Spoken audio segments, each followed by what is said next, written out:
Helium का, सबसे कम होता है फ्रांसियम का। पूछेगा विद्युत ऋणात्मक सबसे अधिक फ्लोरीन, उससे कम सीजियम, सबसे कम सीजियम। इलेक्ट्रॉन बंधुता सबसे ज्यादा क्लोरीन, सबसे कम अक्रिय गैस। अक्रिय गैस इलेक्ट्रॉन का बंधु नहीं करवाता है। सिल्वर और गोल्ड अत्यंत अधिक ताप पर ऑक्सीजन से अभिक्रिया नहीं करता, इसलिए ये दोनों मुक्त अवस्था में पाया जाता है। उपधातु इसकी संख्या 7 है। उपधातु कहां होता है चला, ये अगर आवर्त सारणी है, आवर्त सारणी में यहां पर उपधातु होता है जो धातु और अधातु को अलग करता है, अधातु को अलग करता है। थोड़ा क्वेश्चन पूछा था उपधातु कौन है, अर्धचालक कौन है, सिलिकॉन। पानी ले आना थोड़ा, यही पानी है क्या? थोड़ा क्वेश्चन दोस्त पूछा था अभी हेडमास्टर वाला में, अर्धचालक कौन है, सिलिकॉन और जर्मेनियम। अब देखो उपधातु होता है धातु और धातु के बीच में, इसको बॉर्डर लाइन तत्व भी कहते हैं, जिगजैग लाइंस भी कहते हैं। इसका एग्जांपल है boron, silicon, germanium, arsenic, boron, silicon, germanium, arsenic, antimony, tellurium और पोलिनियम। देख लो चला, कहते हैं इसमें धातु तथा अधातु दोनों का गुण पाया जाता है, इसकी संख्या 7 है। लेकिन अल्युमिनियम, जिंक और सीसा के ऑक्साइड Al2O3, ZnOPbO2 उभयधर्मी होते हैं, अर्थात अम्लीय क्षारीय दोनों होते हैं। इसकी जो संख्या 7 है उसमें है boron, silicon, germanium, arsenic, boron, silicon, germanium, arsenic, antimony, tellurium और पोलिनियम। ये 7 है, चला लिख लो। ये तीनों उभयधर्मी है, यो पूछता है। उभयधर्मी उसे कहते हैं जिसमें अम्लीय क्षारीय दोनों का गुण होता है। उभयधर्मी उसे कहते हैं जिसमें अम्लीय क्षारीय दोनों का गुण होता है।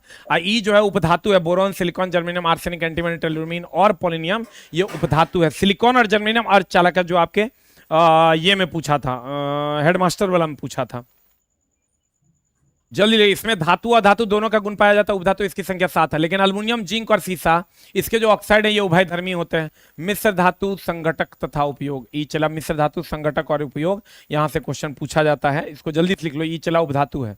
उपधातु को बॉर्डर लाइन तत्व भी कहते हैं, जिगजैग लाइंस भी कहते हैं। ईंधन, वे सभी पदार्थ जो जलकर उष्मा देते हैं उसे क्या कहते हैं, ईंधन कहते हैं। अब पेट्रोल का उपयोग हल्का चलने वाली गाड़ी या डीजल का उपयोग भारी वाहन में जैसे ट्रक वगैरह डीजल का होता है। बायोगैस की अगर हम बात करें, सीएनजी अर्थात रसोई ईंधन का मुख्य घटक कौन है, मीथेन। तो आप मुख्य घटक का यूज हम कर देते हैं। पेट्रोलियम गैस जिसको हम एलपीजी कहते हैं, लिक्विड में पेट्रोलियम गैस, ये चला गंधहीन, सीधी बात नो बकवास सिर्फ पढ़ाई, ये गंधहीन और रंगहीन गैस है एलपीजी, लेकिन उसमें गंध के लिए इथाइल मरकप्टेन मिलाते हैं जो सल्फर का यौगिक है। यही क्वेश्चन पूछेगा। कहेगा सिलेंडर में कौन अवस्था में होता है, द्रव अवस्था में। ये तो अलग से हम हाईलाइट करवाएंगे, आगे है। एलपीजी नीले लौ के साथ जलता है और यह पात्र में द्रव अवस्था में रहता है। जेट्रोफा नामक वनस्पति से बायोडीजल प्राप्त होता है। कोलतार से नेप्थलीन की गोलियां बनाई जाती हैं, एनसीईआरटी में है चला, जिसका उपयोग मौत भगाने के लिए करते हैं, कीट भगाने के लिए करते हैं। वो जो गोली वगैरह कंबल वगैरह में नहीं डाल देते होते, क्या है, नेप्थलीन की गोली है। नेप्थलीन की गोली कहां से मिलता है, कोलतार से मिलता है। रॉकेट ईंधन को क्रायोजेनिक ईंधन के रूप में जानते हैं, जो हाइड्रोजन और ऑक्सीजन का उपयोग करता है। सबसे अधिक ऊष्मीयमान कैलोरीफिक वैल्यू हाइड्रोजन गैस का होता है, क्योंकि ये सबसे अधिक ऊष्मा देगा। कहेगा एकांक द्रव्यमान के ताप वस्तु को जलाने पर जो ऊष्मा प्राप्त होता है उसे उस ईंधन का ऊष्मीयमान कहते हैं। अब देख लो चला, कोयला में ये सब ने याद करना है, सीधा हम थोड़ा याद करवा देते हैं। एंथ्रासाइड, A4 एंथ्रासाइड, B4 bituminous, L4 lignite, P4 पीट कोयला। प्रतिशत कार्बन की अगर बात करोगे ना तो यही ऑर्डर है, यही क्वेश्चन पूछता है।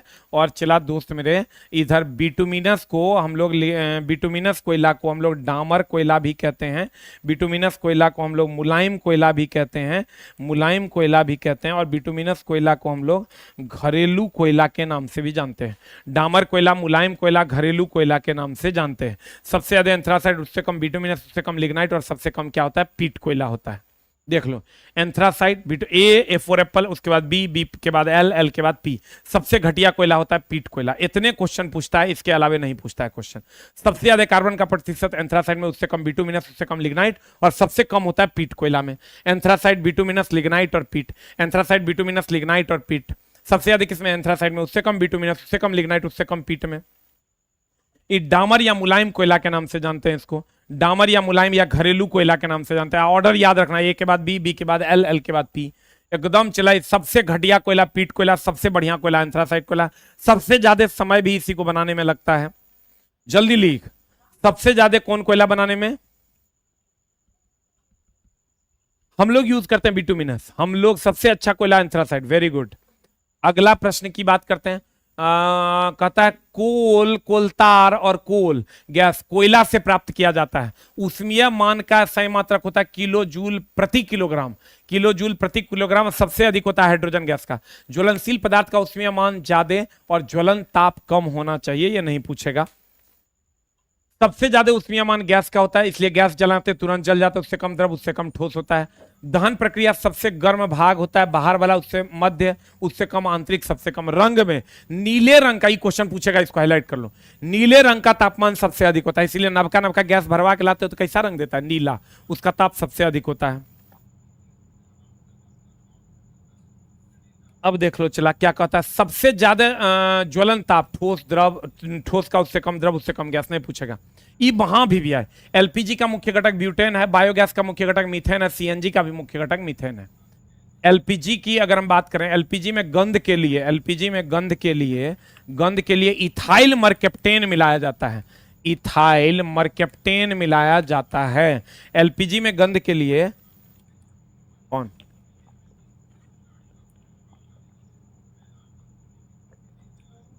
देख लो चला, एलपीजी में एलपीजी में गंध के लिए इथाइल मरकेप्टेन मिलाया जाता है। एलपीजी में गंध के लिए हम लोग क्या मिलाते हैं दोस्त मेरे? Hello hello hello hello hello. LPG में गंध के लिए इथाइल मरकेप्टेन मिलाते हैं। एलपीजी का मुख्य घटक ब्यूटेन है, बायोगैस का मीथेन है, सीएनजी का मीथेन है। मुख्य घटक कहेगा बायोगैस सीएनजी का मीथेन, बायोगैस सीएनजी का मीथेन, बायोगैस सीएनजी का मीथेन। अगला कहते हैं कार्बन का एक ऐसा तत्व है जिसमें श्रृंखला का गुण पाया जाता है। कार्बन मात्र एक ऐसा तत्व है जिसमें श्रृंखला गुण पाया जाता है, श्रृंखला बनाने का गुण पाया जाता है। वायुमंडल में कितना? वायुमंडल में 0.03% CO2 होता है।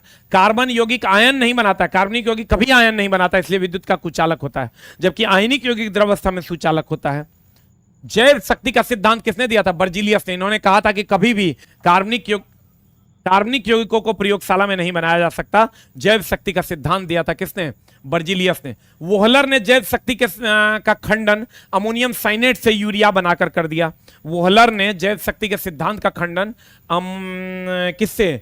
वोहलर ने जैव शक्ति के सिद्धांत का खंडन अमोनियम साइनेट से क्या बनाकर कर दिया? यूरिया बनाकर कर दिया। अमोनियम साइनेट से यूरिया बनाकर कर दिया। बर्जीलियस ने जैव शक्ति का सिद्धांत दिया, उसने कहा कि कभी भी कार्बनिक यौगिकों को बनाया नहीं जा सकता है, कभी भी कार्बनिक यौगिकों को बनाया नहीं जा सकता है। बर्जीलियस की अगर हम बात करें, बर्जीलियस ने